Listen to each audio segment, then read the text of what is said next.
오늘 하나님께서 주시는 말씀입니다. 우리 교회가 11월 회기로 오늘 모든 사역을 마무리하는데요. 그런 시기에 하나님께서 주시는 말씀으로 우리 같이 받들어서 말씀을 읽었으면 좋겠습니다. 고린도후서 11장 22절에서 33절까지입니다.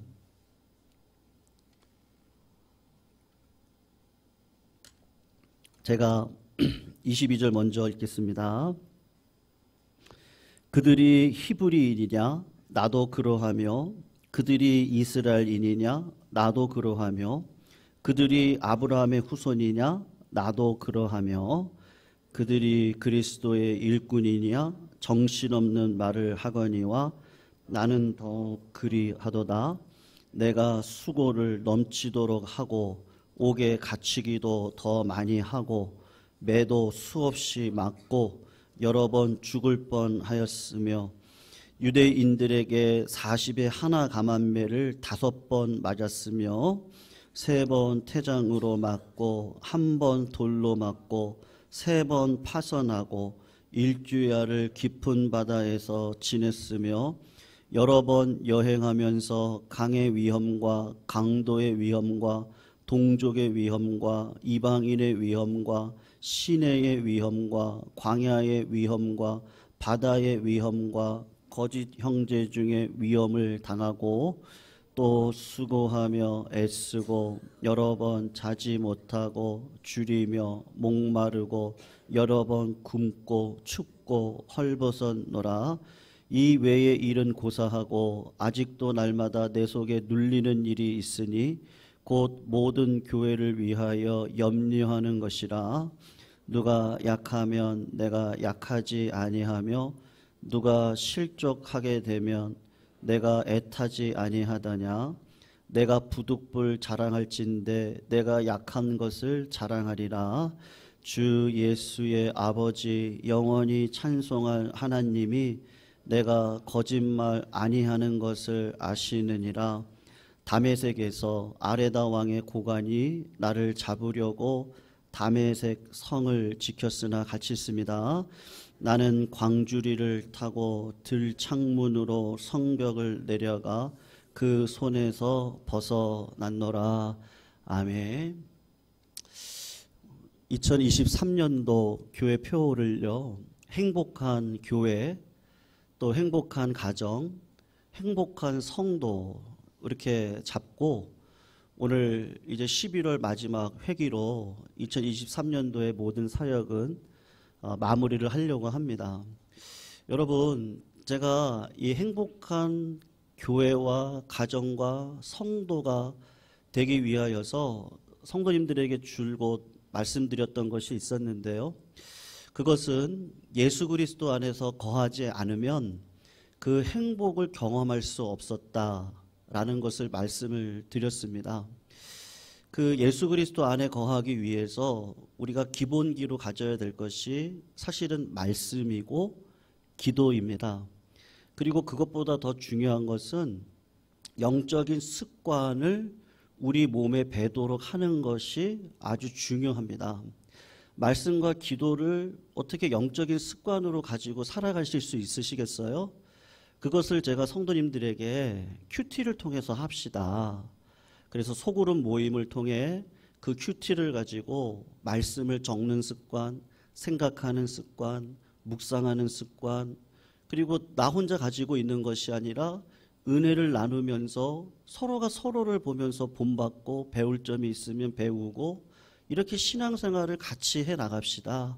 그렇게 해서 올 1년을 여기까지 오게 되어졌습니다.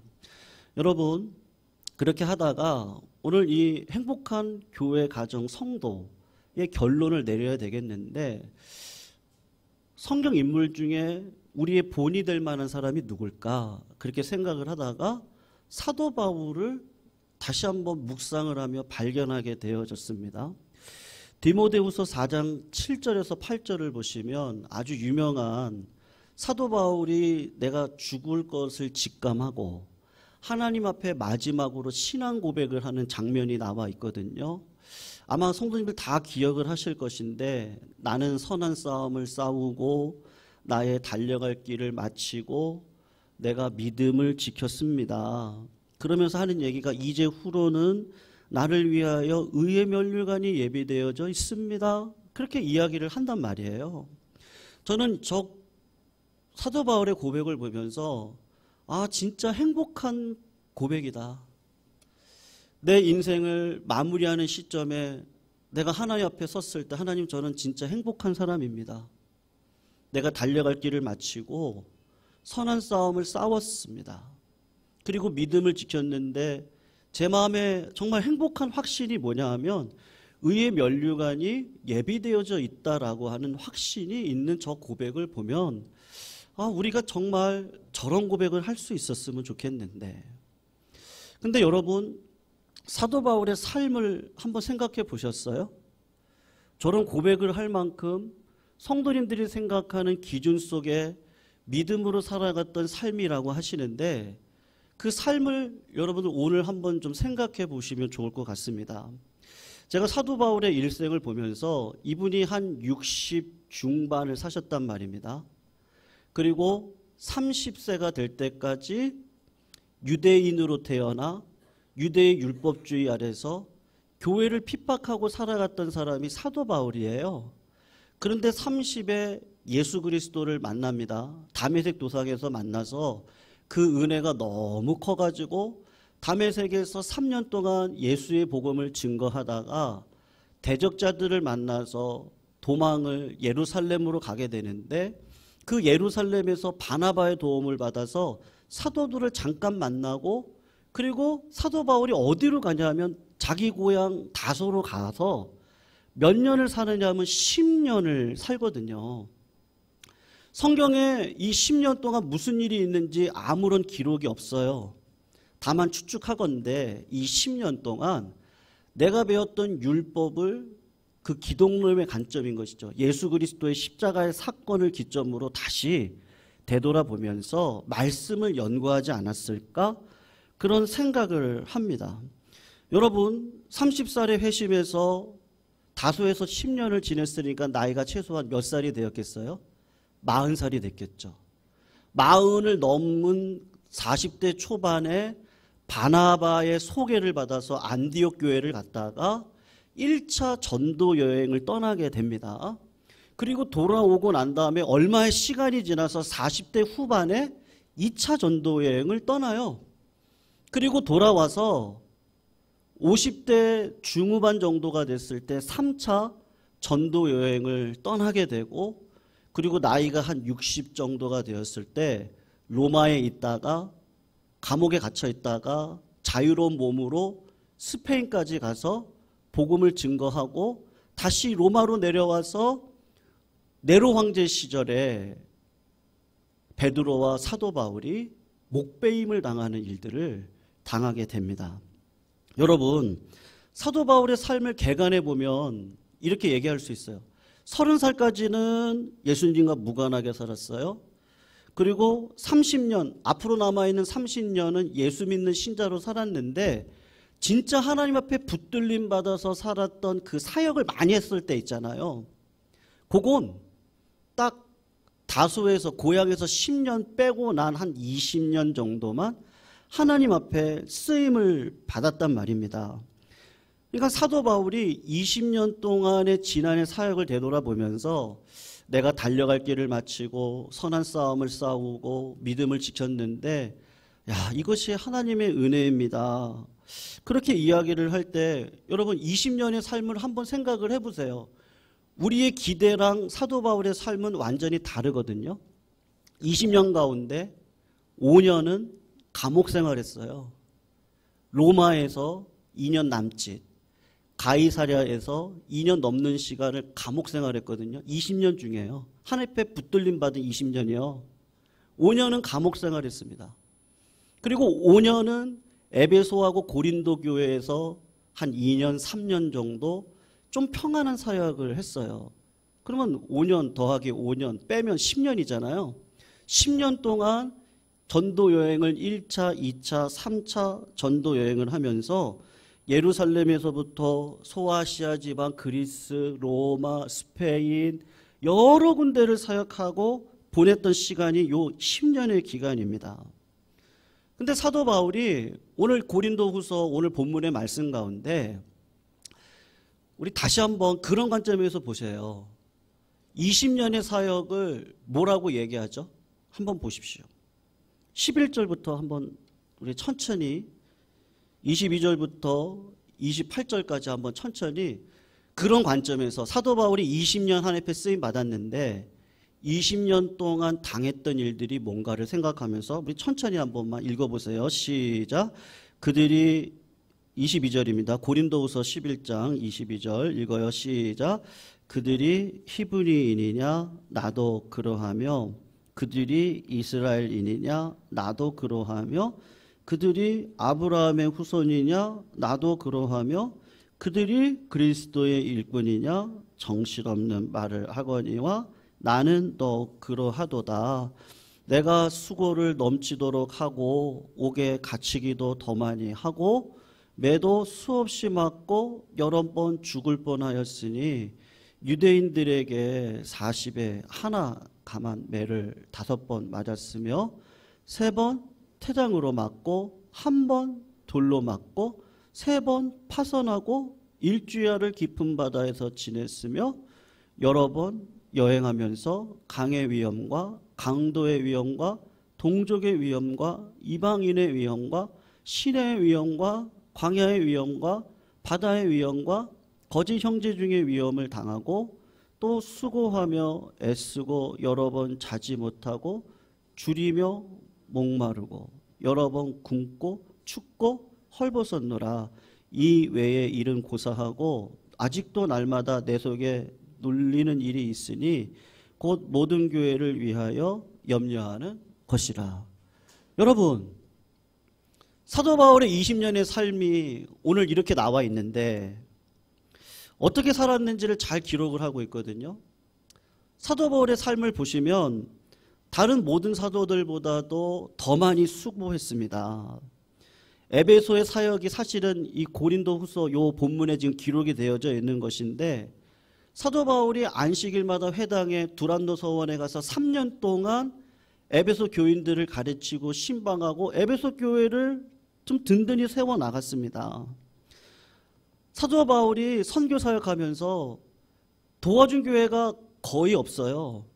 그나마 빌립보 교회가 2-3번 도와줬거든요. 그리고 자기와 함께하는 사역자들의 생계를 책임지기 위해서 사도 바울이 했던 일이 뭐냐 하면 텐트 메이킹, 텐트 치는 일을 했습니다. 사도 바울이 20년간 사역하는 가운데 감옥을 더 많이 들어갔다 그래요. 5년을 들어가 있었는데 문자 그대로 사도 바울만큼 감옥에 들어간 사람이 없습니다. 매를 많이 맞았다고 그래요. 40에 하나 감한 매를 5번이나 맞았다고 하는데 여러분 39대를 맞은 거잖아요. 39대를 때릴 때 어떻게 때리는지 아시죠? 제가 한번 말씀드린 적이 있었던 것 같은데 10세대, 10세대, 10세대를 이렇게 따로 해서 때리거든요. 송아지 가죽으로 채찍을 만들어서 이 앞에를 상반신을 벗겨가지고 이 앞에 정면을 여길 때립니다. 10세대를 맞았다고 생각을 해보세요. 이 앞에 이 피부가 두껍지가 않아요. 그러니까 여기를 그 이상을 때리면 피가 많이 흘러나오기 때문에 죽습니다. 그래서 이 로마 사람들이 뒤를 돌려가지고 이 등 짝을 때리는 거예요. 이 등은 그래도 살이 많으니까. 여길 10세대를 때리고 또 쉬고 난 다음에 또 10세대를 때리는데 이 일을 5번 했다라고 말씀을 하고 있습니다. 젊은 사람이 온 힘을 다해가지고 송아지 채찍으로 때리면 얼마나 아프고 얼마나 피눈물이 나고 얼마나 살이 찢겨졌겠어요. 아마 회복하는데 그렇게 쉽지만은 않았을 것이고 육신이 엄청 힘들었을 겁니다. 3번 태장으로 맞았다고 하는데 이건 악랄한 법이거든요. 송아지 가죽으로 만든 채찍에다가 뭐죠? 갑자기 기억이 안 나네요. 어떤 이 쇳덩어리 같은 걸 달아놔요. 그리고 때리는 거예요. 아주 힘껏 때리니까 쇳덩어리가 이 살을 파고 들어갔다가 딱 당기면 살이 찢겨지면서 나오지 않겠어요? 그걸 퇴장을 3번을 당했다는 겁니다. 이건 얼마나 심각한지 중간에 이 벌을 맞다가 죽는 사람들도 있다고 그래요. 그 정도로 심각한 거예요. 여러분 한번 생각해 보세요. 골병이 들지 않았겠어요? 우리 여자 성도님들 평생 뭐 설거지 하시다가 사업을 하시다가 여기도 아프고 저기도 아프고 이렇게만 해도 골병들이 오시는데 이렇게 맞았다고 생각을 해보세요. 얼마나 온몸에 골병이 들고 말았겠습니까? 결코 사도 바울이 건강이 좋을 리가 없어요. 돌에 맞아 죽을 뻔하고 강의 위험이 있고 바다의 위험이 있고 배를 타고 가다가 파손의 위험이 있고 강도의 위험이 있고 광야의 위험이 있고 동족의 위험이 있고 이방인들의 위험이 있고 거짓 형제들의 위험이 있어서 당신이 무슨 사도냐고.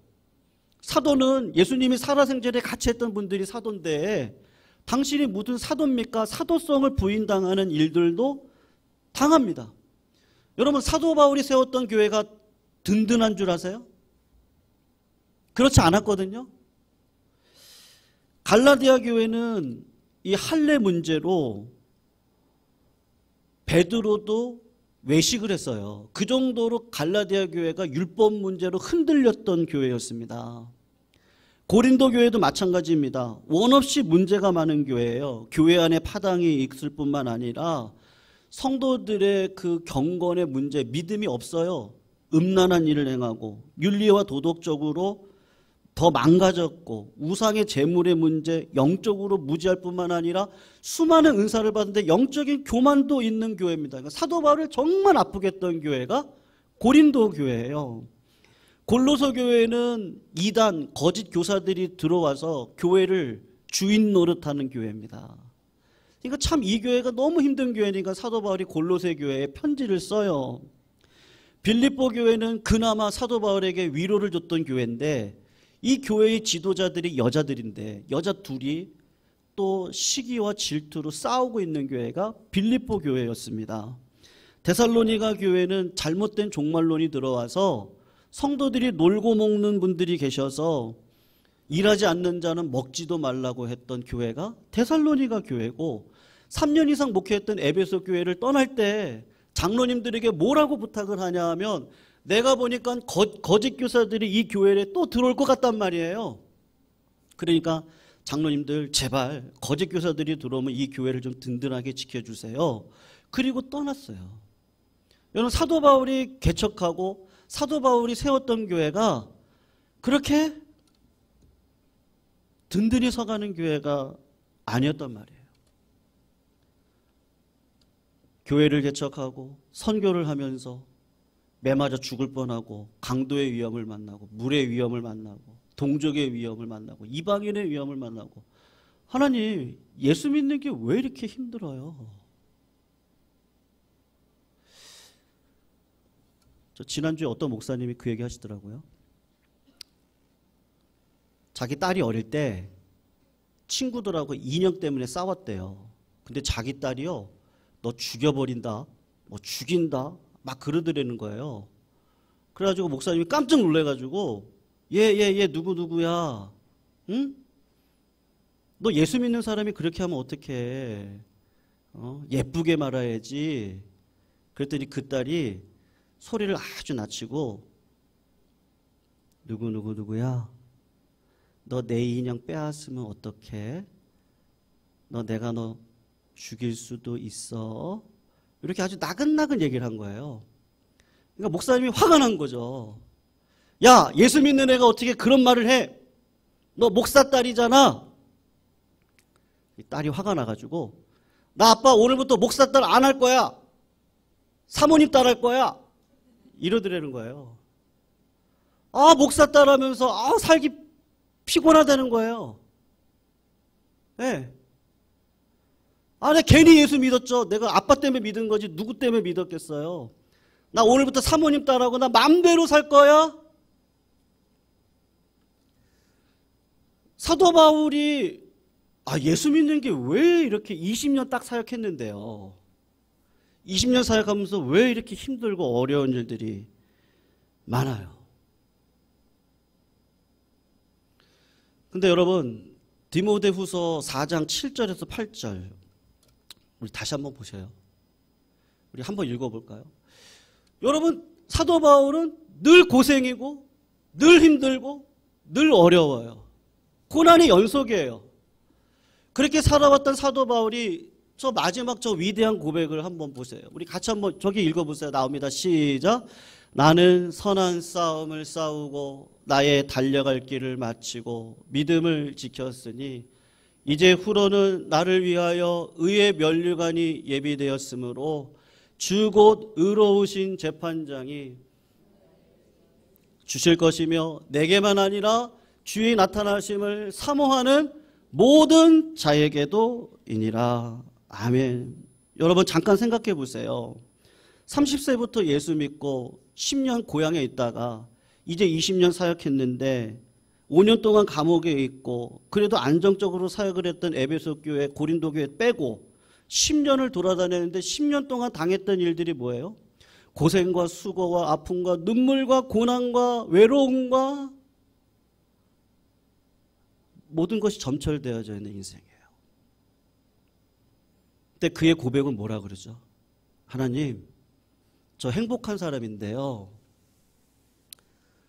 이 선한 싸움을 싸웠어요. 달려갈 길을 마쳤어요. 그리고 믿음을 지켰어요.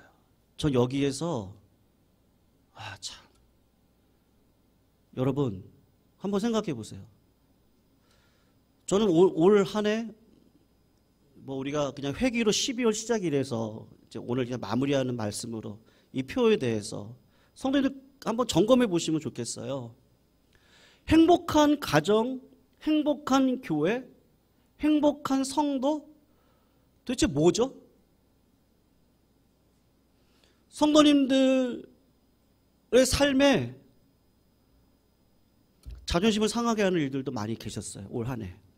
믿는 자로서 내가 이렇게 살아왔는데 사도 바울과 똑같은 거예요. 왜 이렇게 고난이 많아요?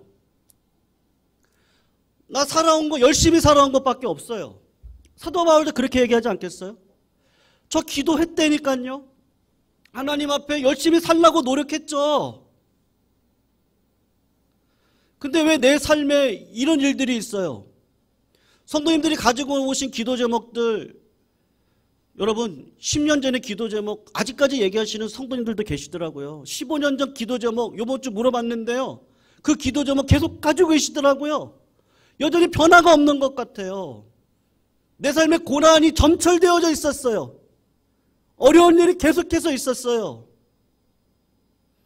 근데 사도 바울이 하는 얘기가 뭐냐면 믿음을 지켰다는 거예요. 믿음을요. 내가 믿음을 지킨다고 지켜집니까? 사도 바울이 하고 싶은 얘기가 뭐냐면 여러분들 나같이 되세요. 나를 본받으세요. 내가 잘나가지고 선한 싸움 싸웠어요. 내가 잘났기 때문에 달려가게 마친 거예요. 사도 바울은 그렇게 얘기하잖아요. 내 삶에 힘들고 어려운 일이 많았어요.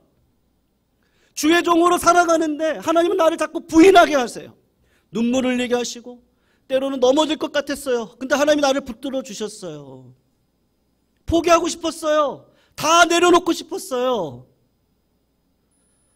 근데 내 안에 있는 이 믿음이요. 믿어지니까 믿어지는 이 믿음이요.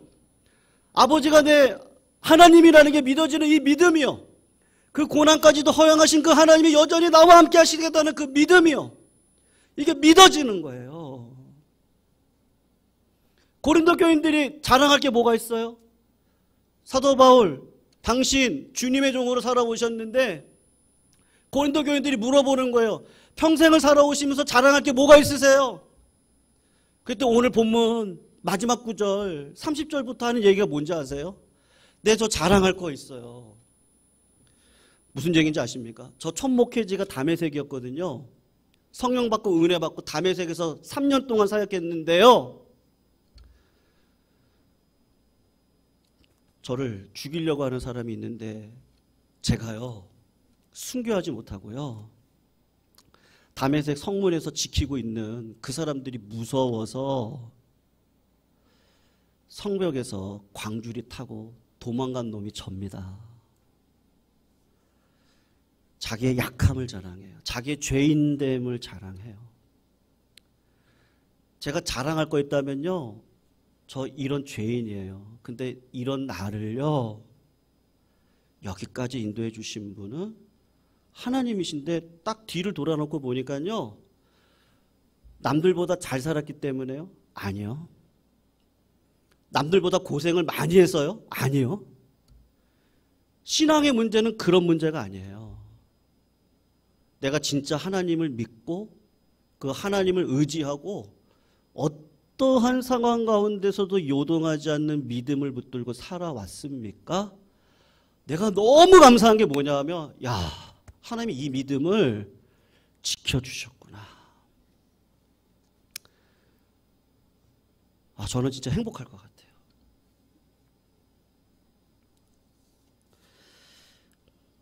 잊혀진 사람들의 마을, 김효성 목사님 계시거든요. 그 목사님이 목회하셨던 나환자 정착촌에 영호마을이라고 있어요. 이 목사님이 아무도 예수 믿지 않는 곳에 가셔서, 나환조촌에 가셔서 전도를 하시고 목회를 시작하셨는데 딱 한 명 믿었어요. 양씨 아저씨거든요. 그러니까 양씨 아저씨가 예수를 믿었는데 주변에 예수 믿는 사람들 본되는 사람이 없어요. 선배가 없잖아요. 믿음의 선배가 없어요. 목사님밖에 없는 거예요.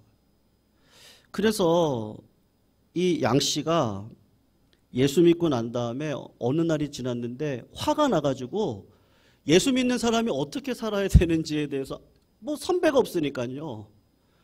목사님을 찾아와서 씩씩거리면서 이야기를 하는데 왜 그런가 싶었더니 자기가 시골 마을이니까 암돼지 5마리를 키우고 있는데 이 5마리가 옆집 그 밭에 들어가가지고 그 밭에 있는 모든 것들을 다 씹어 먹었대요. 당근이 뭐고 다 먹어버렸다는 거예요. 그러면서 그 주인이 뭐라고 얘기하냐면, 내 밭에 있는 거 너 암돼지 5마리가 다 먹었으니까 그 암돼지 5마리 달래는 거예요. 그러니까 이 양씨 아저씨가 화가 나가지고 온 거예요. 그럴 수 있냐고. 목사님 어떻게 하면 좋겠냐고 그랬더니 목사님이, 양씨 아저씨, 이 마을에 예수 믿는 사람은 당신 하나밖에 없어요. 그리고 사람들이 다 알지 않겠어요? 저 사람이 예수 믿는다는 거? 예수 믿고 나면 시험이 오잖아요. 마귀가 틈타잖아요. 지금 시험하는 거예요. 그러니까 이 암돼지 5마리 그냥 주세요. 씩씩거리면서, 목사님, 예수 믿는 사람이 그렇게 해야 됩니까? 꼭? 네, 그렇게 하세요. 이 마귀 시험이니까 이기셔야 돼요. 그래서 목사님의 말씀에 순종해서 암돼지 5마리를 줬어요. 그때가 여름이에요. 가을이 됐습니다. 한 3개월 정도가 지났어요. 근데 이 양씨 아저씨가 얼굴을 그냥 빵긋 웃으면서 목사님한테 온 거예요. 그래서 왜 이렇게 행복해 보이세요? 그랬더니 목사님, 좋은 소식이 있습니다. 그래서 무슨 소식이요? 내 암돼지 5마리 가져간 그 아저씨 있잖아요. 그 집에 있는 황소 7마리가 우리 밭에 와가지고요 다 먹어치웠어요.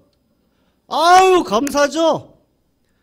그러니까 목사님, 저 황소 7마리 제가 가지면 되지 않겠어요? 그랬더니 목사님이, 양씨 아저씨 생각해 보세요. 암돼지 5마리 뺏겼을 때 마음이 어땠어요? 안 좋았죠. 그러니 황소 7마리 빼앗기면 그 사람 마음이 어떻겠어요? 그러니까 갑자기 손이 이렇게 올라가는 거죠. 뭐라고요? 그러면 그 7마리 어떻게 하라고요? 받지 말라는 얘기입니까? 네, 그렇게 하세요. 제가 목사님 말씀이니까, 예수 믿는 사람이 그렇게 해야 된다는 거니까 알겠어요. 제가 순종하죠. 그리고는 안 받았대요. 그랬더니 다음날 그 암돼지 5마리 뺏어갔던 그 주인이 밤새 잠을 못 잔 거예요. 어떻게 이런 일이 있지? 밤새 잠을 못 잤어요. 그리고는 그 암태지 주인한테 와서, 양씨한테 와가지고 아침에 와서 어떻게 이런 일을 당신이 행하냐고.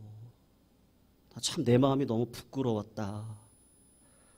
내가 암태지 가지고 왔다. 가지고 가라. 아, 근데요, 암태지 한 마리당 하나님이 어떻게 그렇게 하세요? 18마리를 낳게 하셔서 90마리를 가지고 왔어요. 양씨 아저씨가 기뻐가지고 와가지고, 목사님, 이건 내가 받아도 되죠? 아, 90마리를 가지고 온 거예요. 야, 하나님 저한테 이렇게 복을 주시네요? 그러면서 양씨 아저씨가 하는 마지막 이야기가 있어요. 목사님, 정말 감사한 게 있는데요. 이것보다 더 좋은 일이 있었다는 거예요. 목사님이 뭐예요? 마을 전체가요, 우리가 예수 믿는 사람으로 인정을 해 주더라고요. 목사님, 내가 믿음이 있다는 것이 이렇게 인정받으니까 너무 행복해요. 여러분, 예수 믿으면 암태지 5마리가 90마리로 뻥 튀길 수도 있겠죠. 근데 그게 진짜 행복이었겠어요? 아, 예수 믿는 게 이런 거구나. 하나님이 나와 함께 하시고 내 믿음을 지켜주셨구나. 아멘이시죠? 네, 믿음을 지켜주신 거예요. 사도 바울이 딱 그 고백한 거예요. 나의 달려갈 길을 마치고 선한 싸움을 싸우고, 마귀의 유혹과 요동치는 일들이 얼마나 많아요. 사랑하는 성도님들이 아무리 기도하고 믿음으로 살아도 고난이 없었던 적은, 없던 사람은 한 명도 없어요. 다 있으세요. 근데 뭐는 버리지 않았어요? 믿음은 버리지 않았어요. 아, 내가 예수 믿는 사람으로 이렇게 증명되어지고 살아가는구나. 지난 2023년도 성도님들 어떠세요? 우리 성도님들 어려운 일도 많으셨어요. 근데 믿음만 지켰다면 성도님들, 그런 분들이 행복한 분들일 줄로 믿습니다. 네. 하나님께서요, 그 빼앗겼던 거요, 다시 18배죠? 곱하기 18 하면 90마리니까 5마리에. 그죠? 30배, 60배, 100배의 복으로 성도님들의 삶을 인도해 오실 줄로 믿습니다. 네, 그 믿음이요. 믿음을 지키는 자가 행복한 사람입니다. 그래서 사도 바울이 뭐라 그랬어요? 아, 풍부할 수도 있죠. 근데 예수 믿는 게 꼭 그렇습니까? 아닐 수도 있죠. 그런 건 중요하지 않아요. 그게 예수 믿는 거의 증거가 절대 아니에요. 그건 은사예요. 그러니까 하나님이 잘 쓰라고 주신 거예요. 그건 믿음의 결과가 아니고 뭐가 결과예요? 마음과 생각을 지키는 이 믿음이요. 이걸 누가 지켜가요? 예수님이 지켜가십니다. 손을 그 예수 안에 거하시기를 주님의 이름으로 축원합니다. 내년도에도 그 하나님 나라 영광에 우리 성도님들이 다 쓰임 받으시기를 축원합니다. 힘들고 어려운 일이 있을 겁니다. 낙심되는 일이 있을 겁니다. 그럴 때도 믿음을 지키시고 믿음으로 일어나셔서 믿음 안에 거하시기를 주님의 이름으로 축원합니다. 그렇게 하실 분이 누구세요? 예수님밖에 없으세요. 우리 말씀 생각하시면서 433장 귀하신 주여 날 붙드사